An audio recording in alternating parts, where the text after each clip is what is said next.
almarhum Afan Kurniawan ini kan dia sebenarnya bukan pendemo ya. Bukan. Dia posisinya tuh abis narik. Sebetulnya bukan narik. Aku ngerasain kalau Afan itu adalah aku. Karena aku memang berjuang di jalanan mencari nafkah. Kayak udah gak kuat. Udah aku mau pipis di pinggir jalan aja. Aku bilang gitu kan, sepi kan. Kalau di aplikasinya baju ya, nganterin baju. Ternyata itu bukan baju. Ya maaf ya, apa ya, kayak potongan tubuh gitu. Hah? Iya.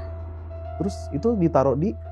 Ya udah aku taruh aja. Yang penting udah nyampe kuburan aja ya. Iya, apa-apa bayar pajak. Yang nikmati siapa? Kan DPR. Kan itu kayak apa sih Banyak yang ngira jadi driver ojol itu gampang dan sangat ringan pekerjaannya. Tapi siapa sangka di balik aplikasi tersebut dan di balik helm dan jaket warna hijau itu ternyata banyak banget perjuangan di jalan raya dan juga bahkan air mata yang keluar untuk mencari rezeki di dalam sana. Dan ada juga terkadang yang mengalami kisah-kisah atau pengalaman-pengalaman yang di luar nalar, seperti melihat sosok hantu atau bahkan melihat sosok yang tak kasat mata. Dan ini adalah pengalaman dari Misril.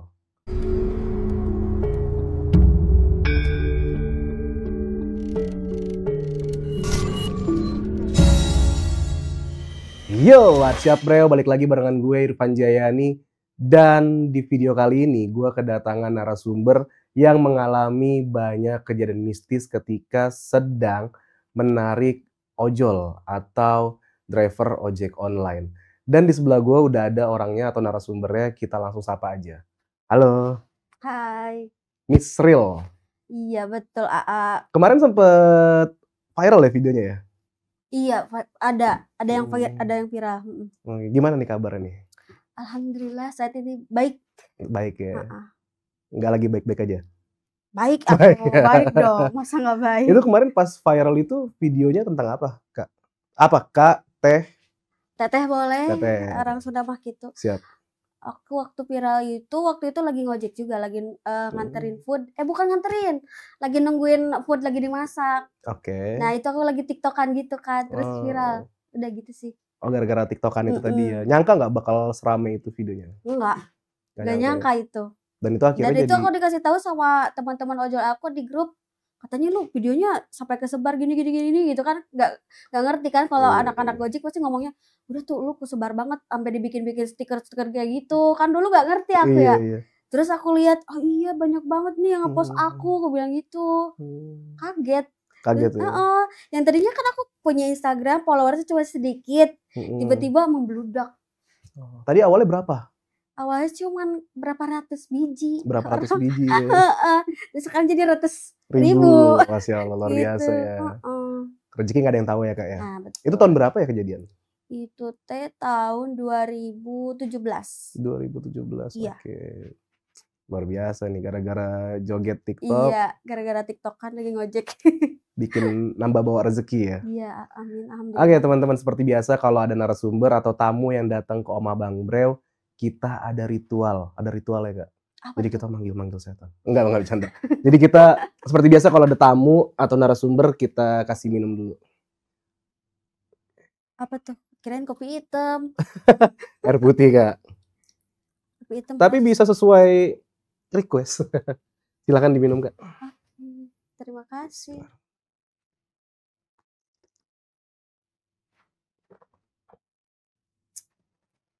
Ini teh Misril atau nggak usah pakai teteh, langsung Misril aja. Bebas lah. Misril ini sebelum dikenal seperti kayak sekarang ataupun sebelum jadi driver ojol dulu tuh apa kegiatannya, pekerjaannya? Kegiatannya dulu ya ibu rumah tangga. Ibu rumah tangga ya. Oh berarti jadi driver ojol ini setelah udah jadi janda. Oh menyala janda. Iya. Makanya aku jadi driver ojek online kan, daripada diam ya menambah cuan juga kan. Punya motor ya udah aku ngojek. Dulu pas lagi baru pertama ada aplikasi Gojek dulu. 2017 itu ya. Iya. Awal-awal. Sebenarnya dari 2015. 2015 pokoknya pertama Gojek ada sih. Oke, jadi alasan terbesarnya Misril ini untuk terjun memang cari nafkah. Cari nafkah ya. Iya betul. Karena kalau nggak cari nafkah siapa yang mau nafkahin ya? Betul, karena saya janda. Nah, awal daftar ojol ada rasa ragu nggak sih atau rasa takut? Sebagai Nggak ada. perempuan kan bakal berhubungan langsung dengan penumpang kan? Iya, tapi nggak ada rasa takut. Jadi sebelum aku buka aplikasi Gojek dulu ya, aku udah ngojek juga. Tapi itu pun malam juga sama tuh. Tapi dulu belum ada aplikasi, jadi aku ngojeknya kayak ojek pangkalan. Ojek pangkalan. Tapi aku via telepon kalau dulu. Jadi ngojeknya via telepon. Jadi kalau ada orang yang butuh aku ya aku anterin gitu. Berarti by phone ya? Iya. Berarti itu dari mulut ke mulut. Iya, betul. Jadi emang sudah pengalaman sebelum. Iya. Bedanya cuman lebih luas aja karena pakai aplikasi kan ya. Iya, betul. Masih ingat gak sih orderan pertama Miss Real ini siapa dan apa waktu itu orderannya? Orderannya waktu itu kalau pertama di Gojek nih. Di Gojek orderannya ya pantat. Kalau pantat itu ya bawa orang. Oh, bawa orang. Oke. Jadi tapi kalau bahasa aku sama anak-anak driver ojek ya. Jadi bilangnya pantat. Iya kayak gitu. Jadi pernah tuh aku bawa penumpang. Kalau dulu ya, zaman dulu tuh kayak kalau nomor aku tuh nggak pernah nomor si driver sama nomor penumpang itu customer nggak disamarkan kalau dulu tuh. Jadi masih ada ya. Kita bisa WhatsApp kayak gitu kan, tuker-tukeran kayak gitulah bisa ya. Terus aku dapet tuh orderan malam hari itu jam berapa ya? Jam 10 gitu kalau nggak salah mah. Terus yang pertama mah nggak kenapa-napa sih, biasa aja. Tapi ada juga cerita aku yang horor. Itu mah biasa yang ke mungkin beberapa bulan lah ya. Aku pernah tuh dapetin penumpang minta dianterin ke arah Lembang ke atas, tahu kan? Oke, tahu. Nah, ke daerah Lembang itu malam mungkin nyampainya jam 11:30-an gitu kalau nggak salah mah. Soalnya kan aku di Bandung ya. Bandung kan ke Lembang agak jauh. Lumayan ya. Terus udah gitu kan gelap juga tuh jalannya. Habis nganterin penumpang, aku ambil penumpang dari Jalan Riau sampai ke Lembang itu adalah 1 jam karena aku maka perempuannya bawa motornya nggak terlalu ngebut juga kan.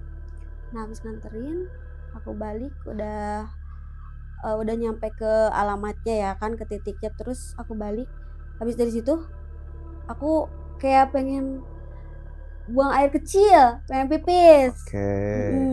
Terus aku cari-cari tempat yang sepi kan, karena kan pom bensin ada emang satu ya pom bensin di Lembang. Tapi waktu kemarin ke situ waktu itu kayak nggak kebelet banget, aku masih tahan. Pas udah aku jalan lagi tapi kayak udah nggak kuat, udah aku mau pipis di pinggir jalan aja, aku bilang gitu kan, sepi kan. Ya udahlah aku mau pipis, kata aku udah aku mampir ke pinggir gitu ya. Aku taruh motor di pinggir jalan, terus aku langsung motornya di standarin, aku pipis. Aku ngeliat tuh ada pohon besar. Emang ada pohon besar, banyak pohon-pohon. Terus aku di situ pas mau buka celana, aku lihat kiri kanan kan. Soalnya takut ada orang. Terus tiba-tiba kayak ada angin. Terus ada angin itu kayak ke telinga aku tuh kayak gitu. Kayak gitu tuh. Kayak apa ya, kalau kita lempar baju anginnya kayak gitu tuh, kayak gitu tuh, kayak lewat ya. Terus aku lihat kiri kanan dong, takutnya orang atau gimana kan, aku mah gitu mikir. Terus tiba-tiba kayak ada yang serak gitu tuh. Nah dari situ tuh aku kayak merinding, bulu kuduk aku kata aku apa, nggak mikirin hantu ya dulu mah. Aku nggak percaya kalau hantu itu ada di dunia nyata. Bener itu. Baru pertama kali dari situ aku ngerasain bulu kuduk aku merinding. Terus aku ngelihat ke belakang aku, ternyata ada pohon besar banget. Nah dari situ ada yang maju. Ternyata yang serak-serak itu ada yang maju. Pertama aku lihat kayak apa ya, kalau orang Sunda bilangnya tunggul. Kalau tunggul itu apa ya, tahu nggak sih, pohon yang udah tebang tapi masih ada pohonnya tapi nggak ada rantingnya. Iya, nah aku pikir itu ya. Terus takutnya lama-lama kayak jalan gitu, kayak maju dikit-dikit kayak gitu tuh. Makanya yang aku dengar ternyata itu kayak set gitu kan. Pas aku lihat, rambutnya panjang banget ternyata. Dari situ bulu kuduk aku makin merinding banget tuh. Tapi aku samperin karena aku penasaran, ini mata aku yang gimana Singgur gitu gitu. ya. Aku terus kocok-kocok mata aku kan sampai beberapa kali. Tapi yang beneran. Oke. Aku lihat itu. Apa itu? Itu kayak apa ya? Dibilang kunti bukan, tapi rambutnya panjang. Panjang banget itu, Bang. Terus dari situ aku teh kayak ya udah ke atasin celana nih ya, kan aku udah buka Udah buka setengah. celana, oke. Karena aku pikir kalau aku pipis di sini nanti takutnya kenapa-napa tuh. Iya. Karena aku mikir kan dari awal nggak mikir kayak gitu ada hantu atau Iya. gimana ya. Dari situ udah bulu-bulu aku merinding, terus aku tiba-tiba udah balik aja dari situ teh. Udah langsung pergi. Nah, udah nyampe rumah teh kayak berat banget badan aku teh. Dari situ tuh kata aku teh apa mungkin tadi gara-gara aku udah ngeliatin itu. Iya. Terus aku sampai telepon sama aku, mah aku tadi habis antar customer, gue bilang gitu ya. Terus pas pulangnya kata aku teh tiba-tiba badan aku berat, terus pusing kepala aku teh kayak gitu. Kata bapakku tahu, dia langsung tahu, tapi dia katanya kamu tadi habis narik kemana gitu. Aku bilang habis dari Lembang, aku bilang gitu. Terus kamu ngapain aja, kata bapak aku. Ya tadi aku sempet kebelet pipis pak, aku bilang gitu kan. Terus kamu pipis sembarangan katanya gitu, padahal aku belum pipis. Aku Tapi bilang bokap tahu ya? tahu, bapak aku tahu, karena ya maaf ya bapak aku juga agak sedikit bisa baca lah kayak gitu ya. Terus bapak aku bilang ya udah kamu sedain air, kata bapak aku gitu ya. Terus dikasih doa sama bapak aku. Terus kata bapakku tuh sok minum airnya. Udahlah aku minum. Gak lama kemudian aku teh abis berat badan aku teh kayak berat banget kan ya, sakit, aku langsung sakit gara-gara itu. Iya, gara-gara aku kan bukan sober ya, aku teh sebenarnya mah nggak pernah lihat hantu ya. Terus tiba-tiba aku teh lihat hantu, mungkin sawan mungkin ya. Ya mungkin gitu, tapi memang kata orang-orang sih kalau udah diliatin kayak gitu kan ada yang sakit juga katanya. Tapi aku baru kali itu sih. Itu pengalaman pertama tuh ngeliat hantu. Kan aku nggak percaya kalau adanya hantu di Indonesia dunia nyata kayak ya. gini tuh. Pas abis itu aku baru percaya, karena aku teh sakit ya, abis lihat itu langsung sakit pulangnya, kayak badan teh berat banget gitu. Udah jadi aku teh sedih-sedihnya udah jadi jarang, kalau ngojek tuh jarang bawa penumpang kayak gitu, jadi ambilnya food-foodan aja gitu. Cuman kadang-kadang aja kalau siang gitu. Kalau malam ya aku ambil food, aku matiin yang bagian fitur ambil penumpang. Oh bisa milih ya? Iya, kalau dulu bisa. Iya, kalau sekarang nggak bisa. Terus setelah itu pernah ngalamin lagi nggak kayak ketemu hantu? Ada. Itu ceritanya aku sama temen juga tuh. Tapi itu kejadiannya berapa tahun lalu dah. Itu udah aku setahunan jadi driver Gojek ya. Aku dulu kan waktu itu aku gak ada motor sempat aku jual tuh. Aku berhenti tuh bentar, habis aku jual, terus aku akun Gojek kan masih ada tuh. Sayang banget kan kalau nggak dipakai ya kan, nanti performa juga turun kan. Terus aku join sama teman satu motor, jadi kita berdua ya gitu. Itu motor berdua, terus kita ya iseng-iseng biasanya jam, kan sempet gak ngojek dulu kan, terus jam 8 udahlah aku narik aja lah sama temen gitu kan, kita main food-foodan aja gitu. Udahlah aku nyamperin teman aku tuh, kita ngojek berdua, kita nongkrong biasa ya di Sekre. Tahu kan Sekre? Di mana ya? Sekre itu tempat para ojek online. Iya, kayak pos gitu ya. Iya, kalau apa sih namanya teh? Iya kayak pos, kayak ojek pangkalan lagi kayak gitu, di tempat kayak gitu. Nah, di jam berapa ya, terus kita teh baru dapat orderan. Pertama temanku dulu nih yang dapat orderan. Dia dapat orderan gosen. Nah, kita kan ganti-gantian nih. Kalau misalkan kita barengan dapat orderannya, ya udah siapa yang duluan gitu kan nganterin, yang mana yang paling deket itu yang paling dianterin paling pertama gitu kan. Terus kita anterin apa ya, temen aku nggak tahu kan, itu kan nggak tahu ya, cuman dikasih taunya di situ kalau di aplikasinya baju ya, nganterin baju. Ternyata itu bukan baju, ya maaf ya, apa ya, kayak potongan tubuh gitu. Iya, potongan tubuh. Dan itu tuh minta dianterin ke suatu makam yang besar banget. Kan aneh, kenapa mesen GoFood, bukan GoFood, minta gosen, terus minta anterinnya ke makam yang gede, ke TPU gitu. Ternyata itu potongan tubuh gitu. Dari situ teh si orang yang dosen ini bilang ini jangan dibuka kayak berkali-kali dia ngomongnya gitu ya, jangan dibuka kayak gitu.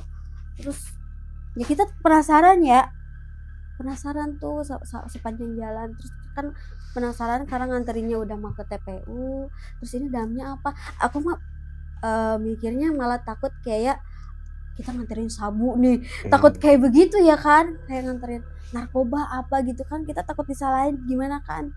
Ternyata itu teh dalamnya ini kepala. Dari situ merinding banget dong. Gimana sih, kayak gimana ya, kita jalan aja kayak gak jalan berdua. Jadi jalan berdua tuh kayak ini beneran gak sih, pas kita udah buka ini dalamnya kepala. Itu beneran ada penerimanya tapi gak ada. Beneran nganterin ke kuburan aja? Nganterin doang udah. Ya kita shock dong. Aku berdua tuh shock sama teman aku. Oke. Jadi ini beneran gak sih gitu kan?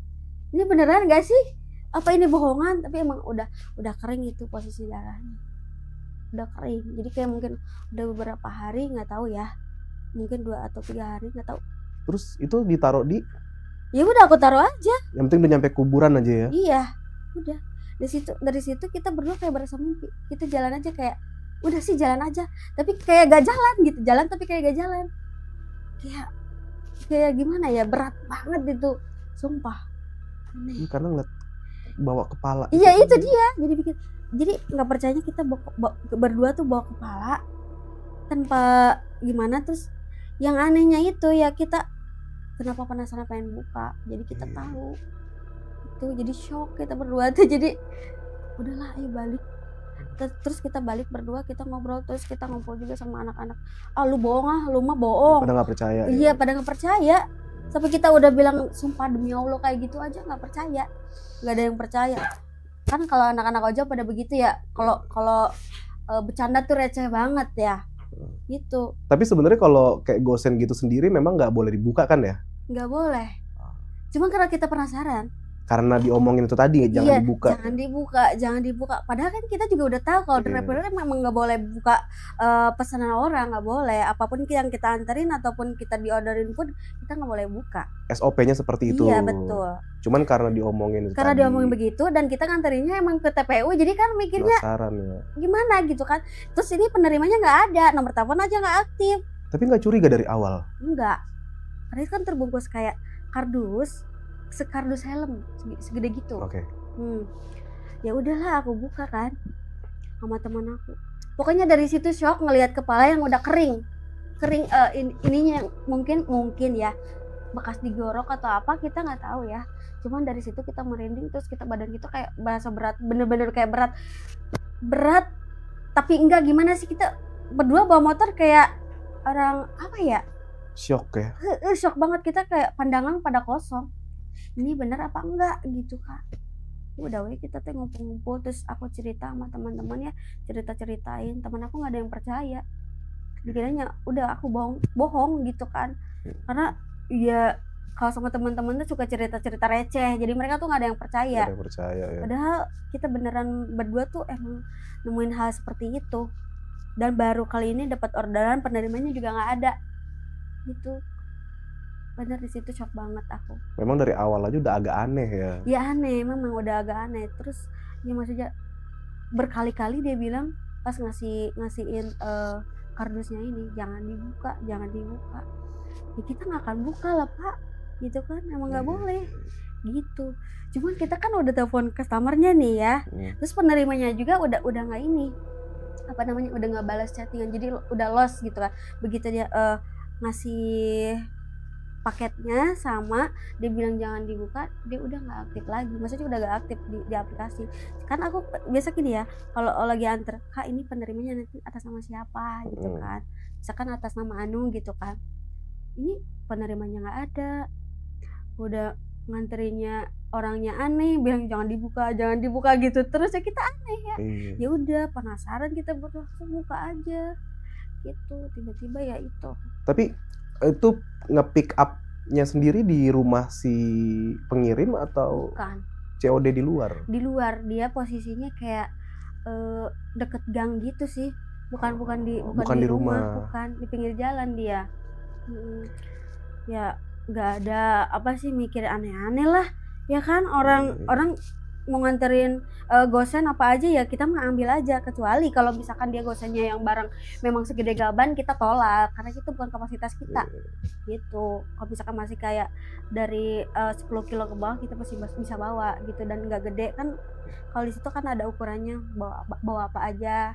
Di situ kan tertulis juga baju gitu. Tertulisnya baju kan? Iya, gosen baju gitu kan. Itu ngebuka paketnya di mana? Setelah nyampe di kuburan atau pas di tengah jalan? Sebelum nyampe. Dikit lagi nyampe. Jadi kita simpen itu aja, nggak di kuburannya sih. Jadi kayak ini TPU kan ada kayak gapura gitu kan, taruh di situnya di depannya. Ya kita shock dong, masa kita mau masuk kuburan udah bawa kepala, terus tiba-tiba kita masuk kuburan, gila nggak? Gimana kita kayak orang ya, takutnya di pikiran kita mikir takut kita yang dikira ngebunuh apa gimana gitu, maksudnya tuh gitu. Jadi kita tuh kayak udah pulang tuh dengan kayak wajah yang apa ya, dibilang lemes iya, dibilang berat iya, gitu jadi kayak berasa pergi tapi nggak pergi gitu kan, karena shock itu gitu. Dan itu baru pertama kali dapat gosen seperti itu. Ngeri juga ya, banget itu. Dan makanya dari situ aku udah nggak pernah bawa dan gosen apa sih namanya, orderan kayak gitu di malam hari, nggak pernah. Jadi paling udah jam 8 jam 9 udah aku tutup aplikasi udah kayak gitu. Walaupun aku nggak tutup poin, kalau dulu kan ada minimal tutup poinnya ya, 12 orderan kita udah tupo gitu kan zaman dulu mah. Nah tapi setelah kakak Misril naro paket itu, besoknya ada berita heboh nggak sih tentang penemuan ada kepala itu? Ada heboh banget itu. Dan ya mereka aja yang aku ceritain sama anak-anak baru mereka percaya. Begitu itu ada semingguan mungkin ya dari kejadian aku itu, baru ada orang meninggal laki-laki. Ya kita kan kemarin nggak tahu ya, nggak lihat mukanya ya, sekitar usia 30 lebihan lah ya, 40 kurang. Dia meninggal gara-gara apa gitu ya. Pokoknya viral banget itu waktu itu di Bandung. Nah kita shock juga di situ pas denger itu, shock. Nah terus teman-teman aku, berarti bener lu nganterin ini gitu kan. Gue kira bohong katanya gitu. Ya kan emang bener, kita kenapa nangis-nangis nih, kalau perempuan kan begitu ya, kalau shock pasti nangis nih gitu, nggak ada yang percaya nih, aku bawa ini nih gini. Mereka nggak ada yang percaya. Nah sekarang mereka percaya pas begitu seminggu yang lalu kalau aku tuh benar bawa kepala, baru mereka percaya tuh. Dari situ baru ditelusuri sama polisi teh, emang bener dia teh kayak apa ya, tukang beca kalau nggak salah mah, tukang beca, terus uangnya diambil, orangnya dibunuh. Itu kejadian di daerah Dayakolot itu. Dayakolot tuh di Bandung juga. Bandung kota, kabupaten. Gitu. Tapi tahun berapa kejadian kak? Itu tahun 2016 gitu, 2016. Serem banget sih pokoknya itu mah. Iyalah pasti. Kalau diikutin hantu masih mending nih aku. Ini lo bawa kepala orang terus naruh di TPU. Apa orang nggak mikir aku yang bunuh nih kalau ada yang lihat? Iya. Gitu kan? Apalagi nggak pakai sarung tangan ya? Enggak. Pasti sidik jari kan? Iya. Sempat dipanggil nggak kak jadi saksi? Sempat dipanggil.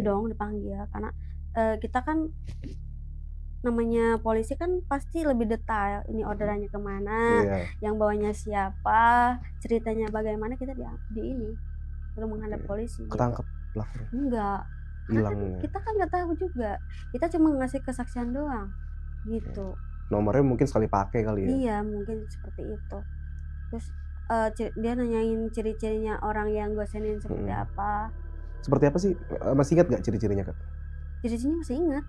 Dia bapak-bapak pakai kemeja kotak-kotak, waktu itu kotak-kotak, terus rambutnya segini, agak gondrong segini gitu. Ya gak mikir aneh-aneh sih, cuman kalau apa sih namanya, polisi tanya kan ciri-ciri orang yang minta gue seninnya kayak apa, seperti apa, aku kasih tahu aja ya, bapak-bapak pakai kemeja, rambutnya sekian, terus mukanya kayak gini-gini, aku ceritain. Jadi kita yang kena apesnya sebenarnya ya. Sebenarnya apes, takut juga. Jadi trauma dong. Trauma banget. Trauma, tapi ya gimana lagi, namanya kerjanya aku masih di situ ya kerja lagi gitu. Tetap. Tapi nggak lebih dari jam 10, paling malam jam 10 malam. Pas habis kejadian itu, karena takut juga kan aku perempuan ya, entah itu kejadian yang hal seperti tadi, dan takut juga kejadian yang aneh-aneh lagi, namanya perempuan. Biasanya aku nggak ada takutnya mau apapun itu, karena aku nggak percaya adanya hantu atau apa, jadi nggak takut gitu. Cuman sekalinya bawa kepala manusia ya. Iya itu dia, dan yang lebih takut itu malah sekarang tuh sama manusia gitu, entah kita takut dibegal atau apa kalau malam-malam gitu. Bener sih. Tapi Misril sendiri pernah nggak sih ngerasa kayak ini kayaknya capek nih ya, ngerasa nyerah lah gitu, pernah nggak? Pernah, tapi di satu sisi lain juga aku harus semangat. Apa yang bikin semangat dan bisa bertahan? Aku yang bikin semangat itu aku karena ada anak. Ya jadi aku harus tetap cari nafkah buat anak aku, karena makin sini makin besar gitu kan. Karena aku nggak ada suami, ya udah tetap aja kerja gitu. Jadi motivasinya anak ya. Umur berapa anak sekarang? Kalau sekarang umur anakku udah 8 tahun. Iya. Jadi pejuang tangguh nih ya. Iya. Jadi rezeki ya. Jadi ibu, jadi ayah sekaligus. Iya, jadi ibu sekaligus jadi ayah. Luar biasa. Jadi ya, jadi perempuan di dunia ojol, apa nilai hidup atau pelajaran yang paling besar Misril dapat? Pelajaran yang paling berharga maksudnya? Pengalaman yang paling berharga selama ngojol nih apa? Ya aku seneng aja, banyak senengnya menurut aku ya. Bisa langsung banyak teman aku, walaupun laki-laki semua nih, walaupun orang mikirnya kan aneh-aneh nih ya, nih cewek pulang ngojek jam sekian gitu kan, kalau tetangga kan suka begitu ya, mikirnya aneh-aneh gitu kan.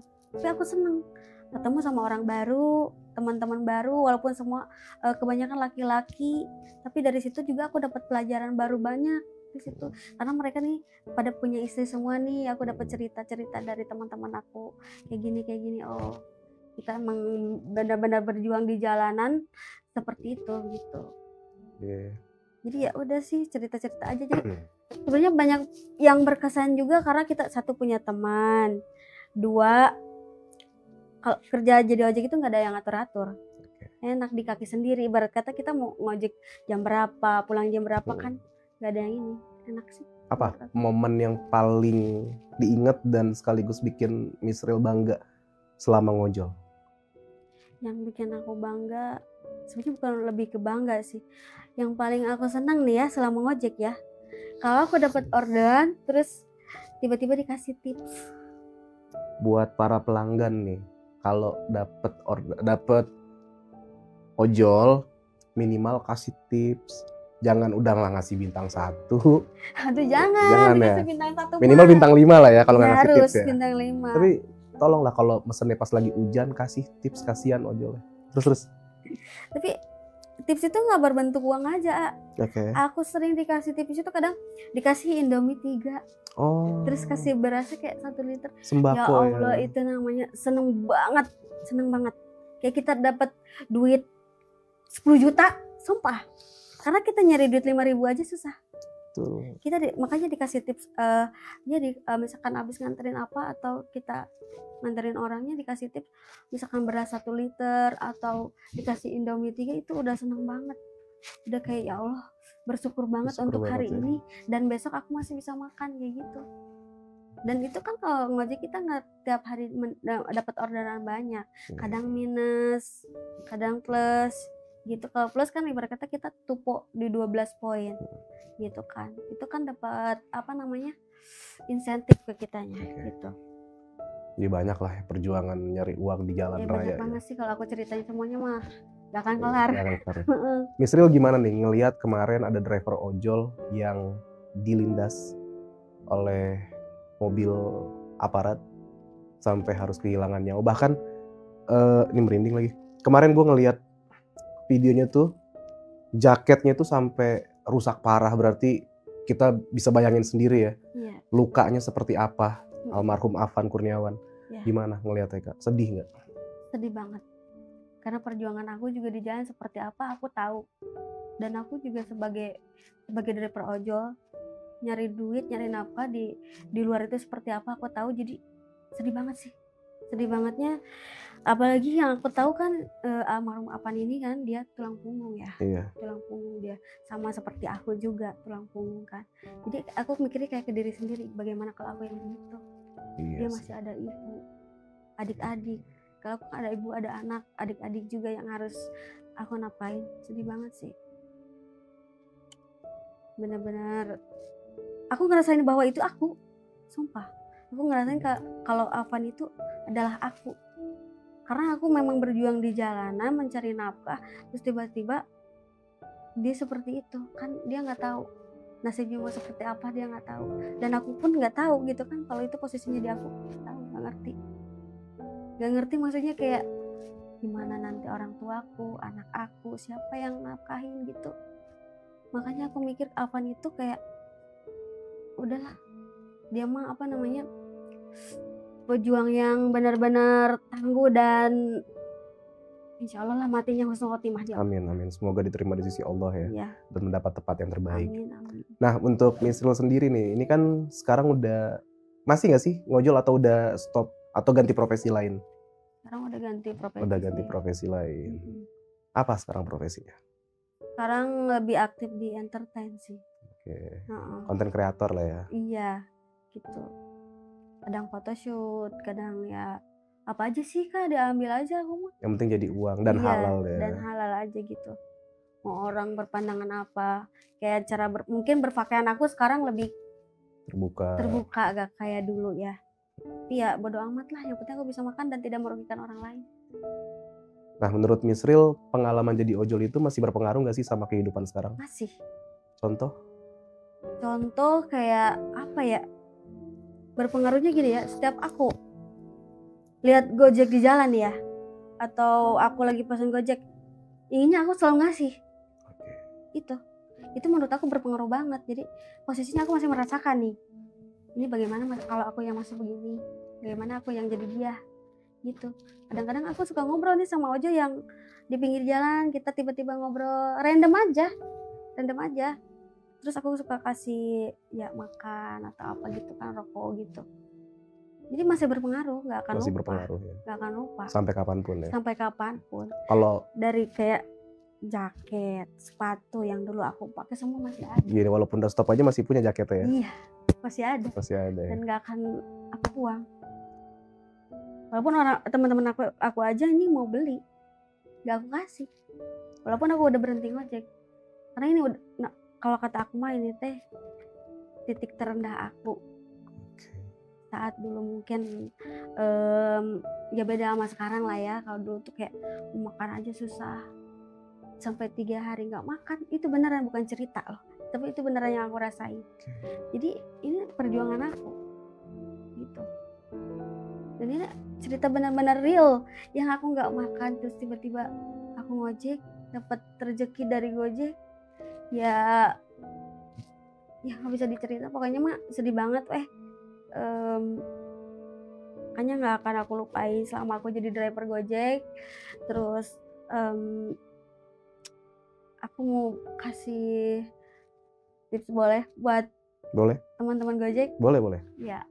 Buat teman-teman aku, teman-teman driver online, salam satu aspal. Dan buat kalian tetap semangat cari nafkah, dan semoga kalian rezekinya lancar. Pokoknya tetap semangat gitu. Karena bisa kayak sekarang pun berawal dari jaket ini ya. Betul. Dari dan itu jaket aku gak nyangka aku bakal seperti saat ini gitu. Kalau bisa ngulang ke masa lalu waktu pas masih jadi driver ojol, momen apa yang pengen diulang? Ngumpul sama teman-teman. Ngumpul sama teman-teman. Iya. Kayak dulu kan suka pergi ke anniversary, entah itu ke Bogor, ke Cianjur, itu kita selalu ada touring-touringan loh sama anak-anak Gojek, kayak gitu. Buat perempuan di luar sana yang mungkin sedang berjuang saat ini untuk menghidupi keluarga dan sekaligus menjadi seorang bapak untuk anak-anaknya, apa pesan yang mau disampaikan? Pesan yang aku sampein ya tetap semangat, walaupun kita tanpa laki-laki pasti kita tetap bakalan hidup. Jadi kita nggak bisa bergantung kepada laki-laki, jadi kita tetap semangat. Kita bisa jadi ibu yang baik sekaligus untuk jadi ayah yang baik. Gitu. Kalau suatu saat cerita dari Misril ini diangkat ke film ataupun ke buku, menurut Misril kira-kira judul apa yang pas? Apa ya? Judul yang pas seorang janda. Janda apa ya gitu ya? Mungkin nggak tahu. Driverku jandaku ya. Bisa jadi. Dan almarhum Afan Kurniawan ini kan dia sebenarnya bukan pendemo ya. Bukan. Dia posisinya tuh abis narik. Sebetulnya bukan narik. Oke. Yang aku tahu ya dari teman-teman driver aku kan banyak juga nih Oh, di dapat Jakarta. info ya. Ya, ya aku ada yang nge-share juga di grup ya. Dia itu bukan lagi nganterin food. Yang kita tahu kan banyaknya dia lagi nganterin food dan bukan demo juga kan. Tapi ternyata ini ya dia tuh dapat cancelan juga dari temennya. Dan dia nganterin food itu. Kayak gitu. Dia kan tuh jatuhnya kayak ada yang dorong itu kan. Iya, baru lihat videonya terbaru ternyata ada yang dorong malah. Iya, itu ada yang dorong. Dan aku pun tahu dari rekan-rekan ojol aku. Di Jakarta kan banyak. Itu yang dorong jahat banget sih. Iya. Awalnya kan aku taunya dia tuh kayak nganterin food terus bukan demo kan. Terus tiba-tiba aku dapat pesan dari teman-teman aku. Dia tuh ternyata jadi dapat pesanan GoFood terus di cancel, temannya nggak ada, jadi dia nganterin ke temennya. Oke. Gitu si almarhum ini tuh. Coba nanti kalau misalkan ada footage-nya ini gue bakal masukin video di mana ada dari angle lain. Kan yang kita lihat tuh angle dari sebelah kiri. Iya, sebelah kiri aja kan. Ternyata dari angle sebelah kanan atas, di mana itu kayak dari posisi gedung, ada almarhum Afwan itu ternyata sebenarnya didorong. Iya, dan itu jelas banget.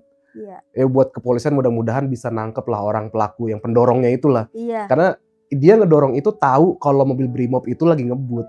Iya. Jadi kayak sengaja malah, terkesan sengaja ngedorong itu. Karena posisinya tuh dari arah berlawanan loh. Iya. Yang gue lihat itu jadi si pendorongnya dari sini, Afani dari sini nih. Iya. Dia pas lari deket begini, tiba-tiba ngebalik baru didorong. Iya, gitu-gituin. Iya. Mudah-mudahan cepet ketangkep jelas banget itu. Sih di video sih harusnya sampai ketangkep sih. Jadi yang salah tuh bukan Brimob aja dan itu si orang yang dorong aja udah salah itu. Harus cepet ketangkep sih menurut aku mah. Dan itu orang jelas kan nggak banyak yang tahu itu yang pas kejadian pas didorong nggak ada yang tahu. Dan itu jelas banget sih didorong itu. Iya, jelas banget itu. Banyak tuh videonya yang nge-share juga ke aku. Dan sampai kalau itu memang beneran niat dari hatinya buat ngedorong dan mencelakai Afan Kurniawan, menurut gue jahat banget sih. Jahat banget. Jahat banget, terlepas terlindas atau enggaknya setelah didorong, tapi dengan dia punya niat buat ngedorong aja, artinya itu sudah niat. Iya, betul. Karena di kerumunan masyarakat seperti itu kalau nggak pun kelindes sama mobil Brimob, minimal keinjek-injek gitu pasti. Iyalah, karena itu lagi orang banyak kan. Iya. Didorong, entah didorong tadi selengkat ya, soalnya ketangkepnya seperti didorong dan diselengkat kakinya. Iya, kakinya kayak digigit. Iya, kayak diselengkat kan. Tapi teman-teman dari Misril ada yang datang ngelayat? Ada dari Bandung pada datang ke Jakarta. Pada datang ya, aksi solidaritas ya. Iya, kita ada beberapa grup ya. Kalau di situ tuh kayak grup-grupan juga kan kalau Gojek ke sana. Kita dari beberapa daerah Bandung kita ngumpul langsung kita pergi ke Jakarta. Oke. Tapi kalau aku posisinya udah di Jakarta nih. Kemarin anak-anak dari Bandung pada ngumpul terus pada ke Jakarta ikut iring-iringan ke almarhum Afan ini. Pas mau dikuburin, dikurebin. Ikut juga. Ikut ya. Iya. Teman-teman aku berangkat semua. Itu tanggal berapa berarti? Tanggal 29 ya berarti ya? Iya. Kita pada bela sungkawa lah gitu. Oh enggak, bukan 29, 26 ya? Iya 26. Kejadiannya tanggal 25 malam kan? Iya 25. Itu tanggal 25-nya aku datang ke sana. Aku turun ke jalan juga ikut aksi demo. Misril udah sempat kepikiran nggak mau turun ke jalan waktu itu? Sempet, tapi aku masih takut. Soalnya takutnya kan sekarang demonya udah di luar Nara lah kayak gitu lah. Iya, udah mulai banyak penyusup ya. Iya, orang yang terprovokasi kayak gitu kan. Iya. Jadinya dari demo yang mau apa jadinya kayak gimana Iya. gitu, takut aku. Udah disusupin lah ya Iya, sama aksi bener. provokasi. Buat teman-teman juga mudah-mudahan kalau nanti video ini tayang dan masih ada aksi demonstrasi, kalian jangan sampai terprovokasi. Karena tujuan kita semua menyampaikan aspirasi, bukan untuk merusak fasilitas umum ataupun ngebakar, bahkan ngejarah sesama rakyat, kita ngejarah toko-toko di luar sana, jangan sampai. Karena kita semua ini sama-sama rakyat, kita sama-sama lapar, kita sama-sama kecewa dengan hasil kebijakan-kebijakan yang dibuat oleh anggota DPR. Tapi kalau endingnya kita malah ngejarah sesama rakyat dan bahkan terprovokasi untuk menyerang suatu kaum etnis lainnya, menurut gue kita kalah, bener-bener kalah. Karena kalau kita mau menang, kita harus fokus, kita harus on the track, fokus sama tujuan kita. Kita demonstrasi itu tujuannya apa? Tetap aja lurus ke situ, jangan kemana-mana. Kita nggak perlu lagi bakar-bakar fasilitas untuk apa? Yang pakai fasilitas umum itu ya kita-kita juga. Anggota DPR mah yang nggak ada yang make. Mereka naik mobil mewah, bahkan di jalan aja mereka pakai patwal. Untuk apa? Kita nggak usah ngerusak fasilitas umum. Fasilitas dirusak, yang rugi tuh kita, saudara kita, teman-teman kita. Besoknya halte dibakar itu nggak bisa dipakai.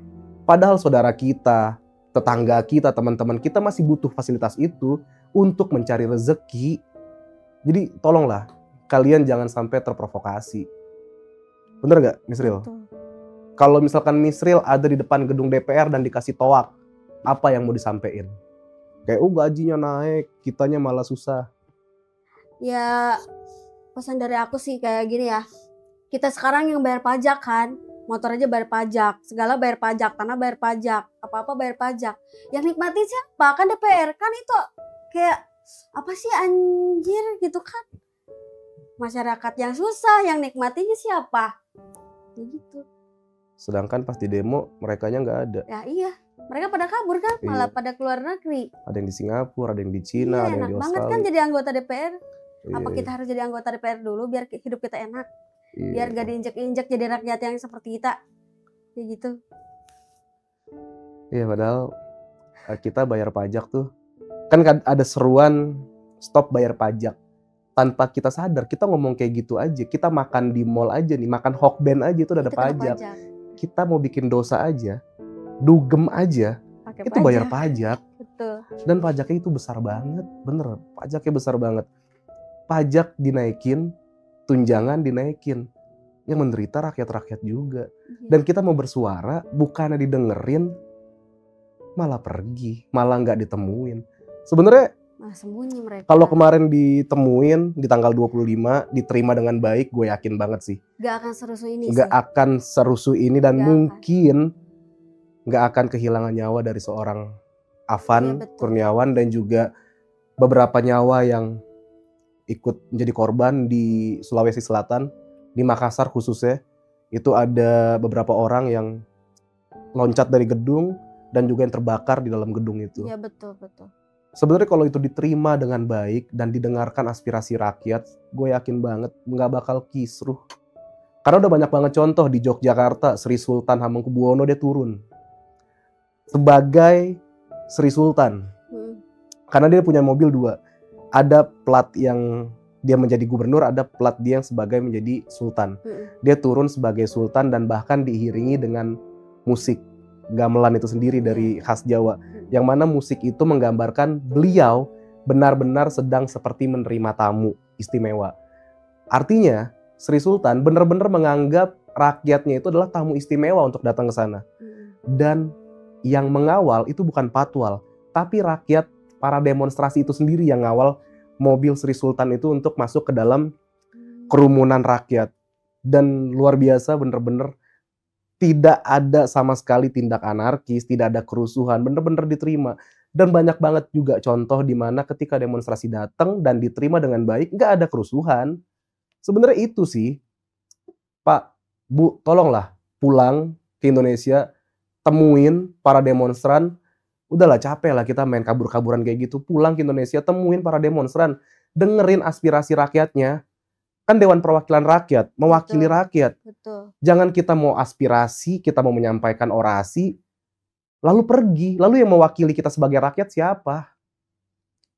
Kita sebagai rakyat jadi bingung juga Jadi ya. Kita bingung. menyampaikan suara itu harus kepada siapa? Itu dia maksudnya. Karena kalau rakyat seperti kita gitu nggak ada yang mendengar. Itu. Gitu. Kita bayar pajak, Pak. Makan bayar pajak. Iya Pak, nggak kasihan sama ojol-ojol Pak. Tolonglah.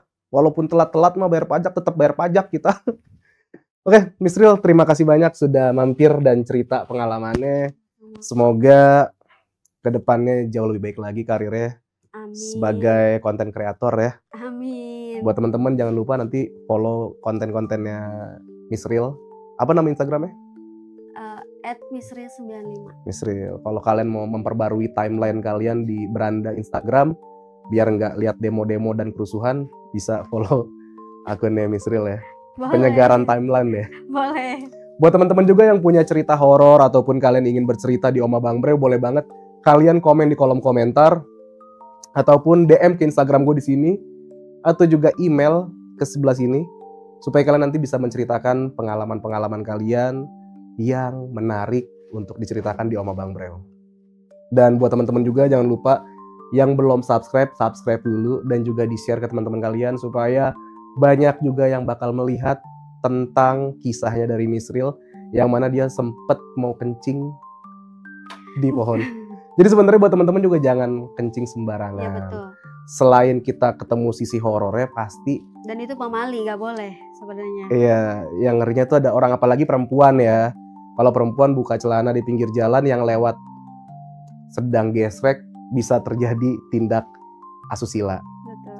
Buat teman-teman thank you banget ya. Jangan lupa subscribe dan akhir kata dari gue Irfan Jayani dan Aku Miss Ril. Miss Ril. Raos pisan.